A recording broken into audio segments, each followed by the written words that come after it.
ఎప్పుడు కూడా మనందరం ఒకటి గుర్తుపెట్టుకోవాలి, ఉండే వాళ్ళందరం చాలా మంది బాధితులు. ఇంత మునుపు స్పీకర్ గారు ఆ వయసులో ఉంటే ఆయన రాజకీయ అనుభవం కూడా అపారం. 83 నుంచి రాజకీయాల్లో ఉన్నారు, 7 సార్లు ఎమ్మెల్యే అయ్యాడు. అలాంటి వ్యక్తి మీద అటెంప్ట్ రేప్ కేసు పెట్టారు. ఏమన్నా నాకైతే అర్థం కావడం లేదు. ఇప్పుడు ఆయన అదే బ్యూటీ ఆఫ్ డెమోక్రసీ, ఆయన ఇప్పుడు స్పీకర్. అదే మాదిరిగా ఈయన్ని చంపేయాలనుకున్న ఆయన ఇప్పుడు deputy speaker. Can you imagine this? అందుకే ప్రజల్లో ప్రతి ఒక్క విషయాన్ని వాచ్ చేస్తారు. ప్రతి ఒక్క విషయాన్ని వాచ్ చేసి ఎప్పటికప్పుడు ఒక్కొక్కసారి బయట రాలేరేమో గాని అవకాశం వచ్చినప్పుడు మాత్రం సరైన నిర్ణయం తీసుకుంటారని చెప్పి కూడా నేను మీకు తెలియజేస్తూ, అహంకారంతో విర్రవీగిన వారికి కాల్చి వాత పెడతారంటారు చూడండి, అదే సరిగా జరిగింది.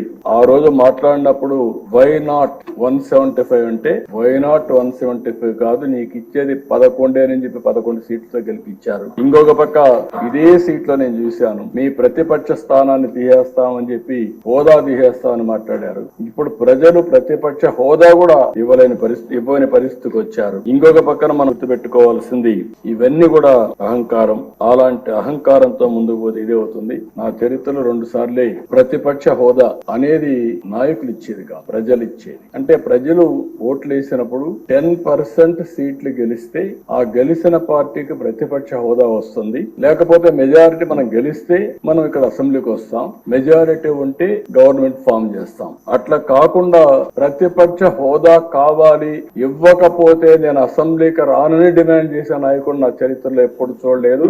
45 సంవత్సరాల స్వతంత్ర భారతదేశంలో ఎవరు అడుగుండదు. అంటే మనం గుర్తుపెట్టుకోవాల్సిన ఒక వ్యక్తి యొక్క వ్యక్తిత్వం, ఆలోచన విధానం, డిమాండ్ చేయడం, డిక్టేట్ చేయడం, శాసించడం, ఇవన్నీ కూడా ప్రజాస్వామ్యంలో ఎప్పుడు కూడా ఉండవు. అలాంటి జరిగే పరిస్థితి వచ్చింది. ఎప్పుడు కూడా ప్రజాస్వామ్యాన్ని మనం గౌరవించాల్సిన అవసరం ఉందని చెప్పి కూడా నేను మీకు తెలియజేస్తున్నా. ఈ వీడియో నచ్చితే లైక్ చేయండి. అలాగే మా ఛానల్ ని ఫస్ట్ టైం కనుక చూస్తున్నట్టయితే ఇప్పుడే సబ్స్క్రైబ్ చేసుకుని పక్కనే ఉన్న గంట సింబల్ ని యాక్టివేట్ చేసుకోండి. అప్పుడే మేము పెట్టే ప్రతి వీడియో మీకు నోటిఫికేషన్ గా వస్తుంది. అలాగే ఈ వీడియో పూర్తిగా చూసినందుకు ధన్యవాదాలు.